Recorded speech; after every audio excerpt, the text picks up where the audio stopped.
Hello friends, welcome to my channel. I am doctor Veena Sethi और आज हम बात करने वाले हैं इक्टोपिक प्रेगनेंसी की। जानते हैं क्यों?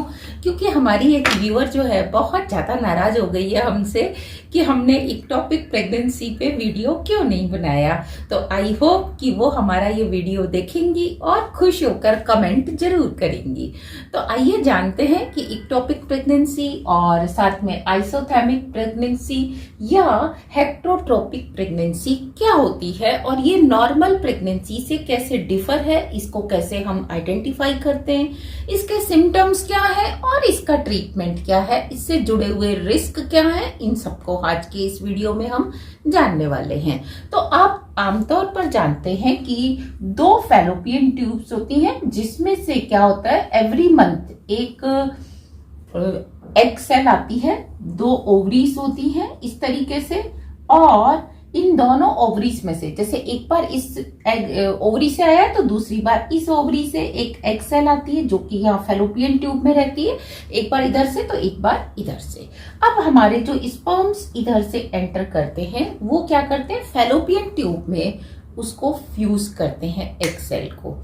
फैलोपियन ट्यूब में फ्यूज होने के बाद 2, 3, 4, 5 दिन तक जो अंडा है वो यहीं रहता है, लेकिन उसको 6th डे से पहले क्या होना होता है, यहाँ से स्लिप करके नीचे आना होता है और नीचे आके यूट्रस की जो इनर वॉल है एंडोमेट्रियम में, यहाँ पे इसको चिपकना होता है और अगर ये चिपक जाता है तो इसको हम कहते हैं नॉर्मल प्रेगनेंसी। लेकिन इक्टोपिक प्रेगनेंसी क्या होती है? इक्टोपिक प्रेगनेंसी में क्या होगा कि ये जो अंडा है वो सड़क के नीचे नहीं आता, बल्कि यहीं पे क्या होता है, धीरे धीरे बढ़ने लगता है और कभी कभी ये इसके माउथ पे यहाँ आके बढ़ने लगता है और कभी कभी इससे बाहर निकल के, फैलोपियन ट्यूब से बाहर निकल के लीवर पे, इंटेस्टाइन में या किसी और खाली जगह पे जाके चिपक जाता है और वहां बढ़ने लगता है। और कभी कभी बैक करके, मतलब आगे की तरफ स्लाइड होने की जगह ये पीछे की तरफ आ जाता है और ओवरीज में जाके सेट हो जाता है। ये सारी प्रेगनेंसी क्या होती है, इक्टोपिक प्रेगनेंसी होती हैं।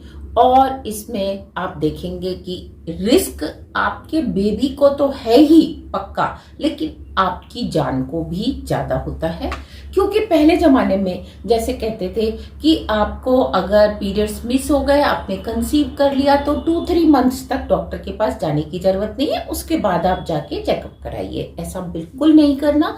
आपने क्या करना है, as soon as possible, within a week अगर आपको कंफर्म हो गया है तो 7 to 10 डेज के अंदर अंदर डॉक्टर के पास जाइए और अपना रूटीन वाला अल्ट्रासाउंड जरूर कराइए। उससे आप इससे बच जाएंगे। क्योंकि अगर उनको यहाँ बच्चा नहीं दिखा और उन्होंने आपको एक टेस्ट करने के लिए कहा जिसका नाम होता है बीटा HCG, तो वो टेस्ट की वैल्यू से बहुत 2 दिन के अंदर जल्दी जल्दी पता लगा लेते हैं कि आपका जो बेबी है वो नॉर्मल प्रेगनेंसी नहीं है। क्योंकि कई बार अल्ट्रासाउंड में नहीं दिखता लेकिन आपका पीरियड मिस हो चुका है, तो हम क्या देखते हैं, सपोज आप जब टेस्ट कराने गए तो बीटा HCG की वैल्यू 1500 थी, तो इसका मतलब 80% चांस है कि उस बेबी को यूट्रस के अंदर दिखना चाहिए और नहीं दिख रहा तो आपको जरूर सोचना चाहिए, ट्रीटमेंट की तरफ बढ़ना चाहिए। अगर वो 2000 की वैल्यू है, सपोज आप जिस दिन गए उस दिन आपकी वैल्यू 2000 थी, तो 90% पक्का होना चाहिए कि वो यहीं पे हो।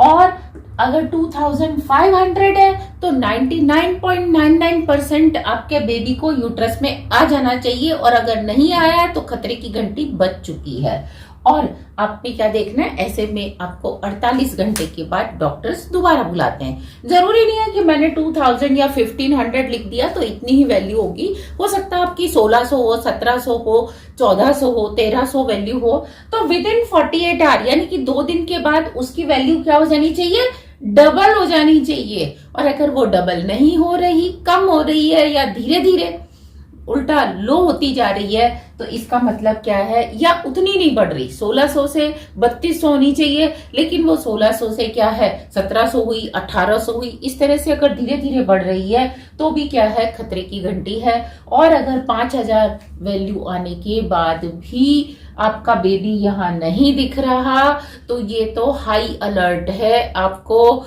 इमीडिएट एक्शन लेने की जरूरत है। एक्चुअली ऐसा होता क्यों है? ऐसा होने के पीछे कई रीजन होते हैं। देखो, सबसे पहला रीजन ये होता है कि ये जो फैलोपियन ट्यूब है, इसकी जो लंबाई है ये क्या हो, बहुत ज्यादा बड़ी हो जाए। यानी कि आमतौर पे ये 10 से 15 सेंटीमीटर होती है, लेकिन किसी के केस में ये 20-25 सेंटीमीटर है। तो क्या होगा कि ये बच्चा 5-4 दिन तक यहाँ पे नीचे नहीं आएगा, और क्या होगा, ये फिर यहीं पे ग्रो करने लग जाएगा। और जब इसका साइज 4 सेंटीमीटर से बड़ा हो जाएगा, तो अब ट्यूब को भी दिक्कत आती है इसको पुश करने में, क्योंकि ट्यूब्स हमारी बिल्कुल धागे के जैसी पतली होती हैं, और उसमें 4 सेंटीमीटर के बेबी के लिए लचक बनाना और करना, ये सब तो नेचर ने दे रखा है। लेकिन अगर 4 सेंटीमीटर से ज्यादा बड़ा हो गया है जाइगोट, तो उसको भी थोड़ी सी दिक्कत आती है, और इस पुशिंग के दौरान ही आपकी ट्यूब रप्चर हो जाती है, आपको ब्लीडिंग होने लगती है, आपको पेन होने लगती है। और जब बच्चा यहाँ से 6 दिन बाद भी नहीं सरकता, तो आपको पेन होना स्वाभाविक है। उस पेन को इग्नोर मत करिए, डॉक्टर के पास जाइए।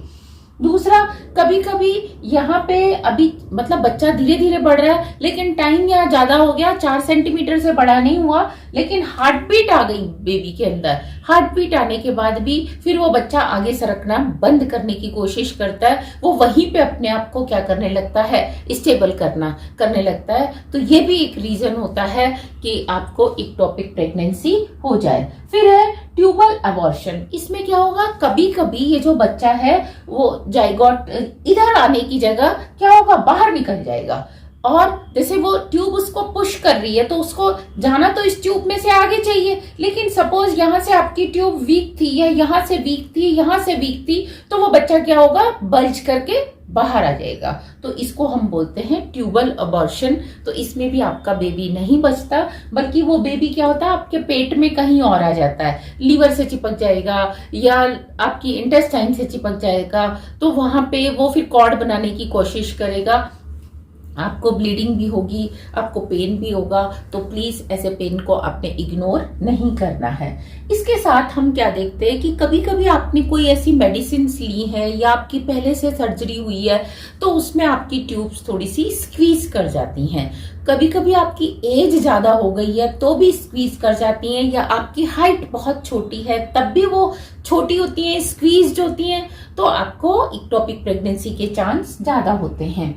तो आपने स्क्वीज कर रही, मतलब अंदर दबी हुई है, तो अब वो मतलब इतनी मोटी ना होकर वो क्या, अगर पतली है तो वो अंडा जब इसमें से पास होगा तो ये बहुत ज्यादा बड़ी होगी, बल्ज करेगी, तो इसके फटने के चांस ज्यादा हो जाते हैं।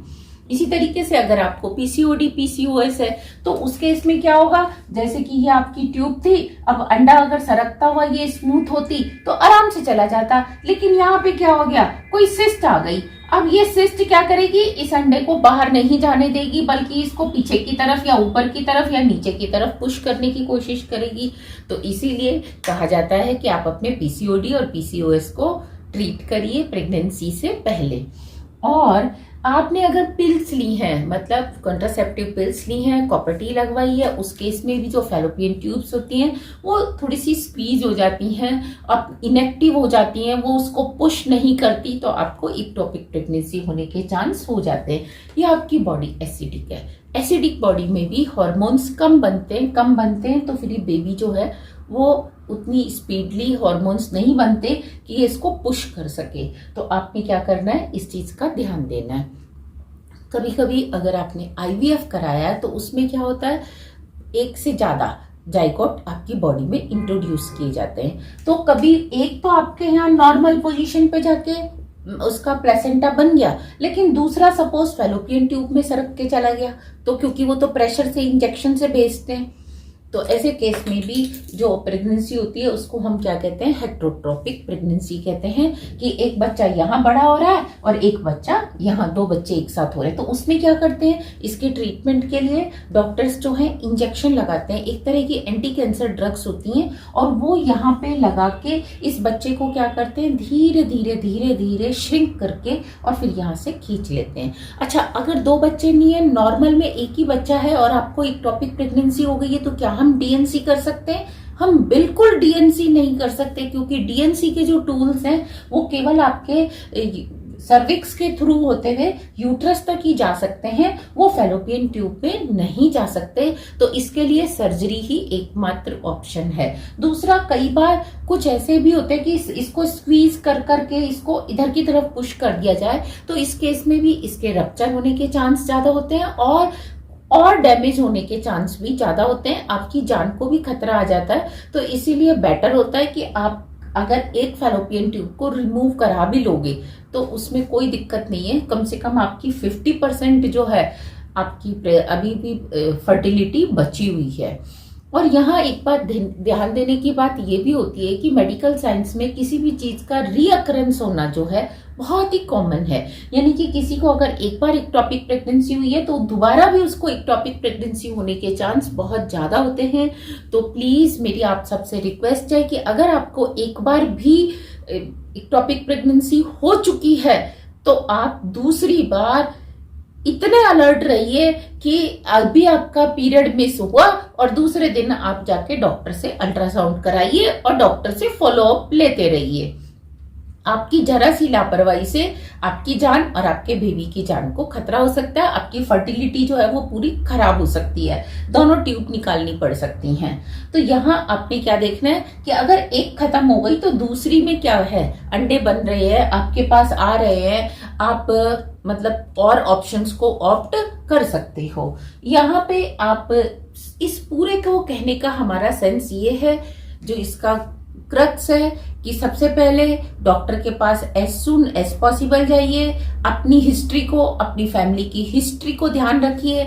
अगर आपके जेनेटिक्स में है कि आपकी इक्टोपिक प्रेगनेंसी हुई है मदर की, तो आपको और ज्यादा ध्यान देने की जरूरत है। और कभी भी जो डॉक्टर्स आपको सजेस्ट कर रहे हैं कि आपका बीटा HCG है, अब आप 48 डेज के बाद आइए, 48 आवर्स के बाद आइए, तो प्लीज उनकी इंस्ट्रक्शंस को ढंग से फॉलो करिए। और हर बात बड़ों की सही हो ऐसा जरूरी नहीं है, क्योंकि बड़ों का अपना एक एक्सपीरियंस होता है, वो एक्सपीरियंस लिमिटेड होता है। हो सकता है वो जनरलाइज एक्सपीरियंस सही भी हो, लेकिन डॉक्टर्स जो इतनी बड़ी बड़ी बुक पढ़ते हैं तो वो आपको सही सलाह ही देने वाले हैं, गलत सलाह नहीं देने वाले। तो आप दोनों की बात को सुनिए, लेकिन डॉक्टर की बात को वेटेज ज्यादा दीजिए। Thank you very much, all the very best.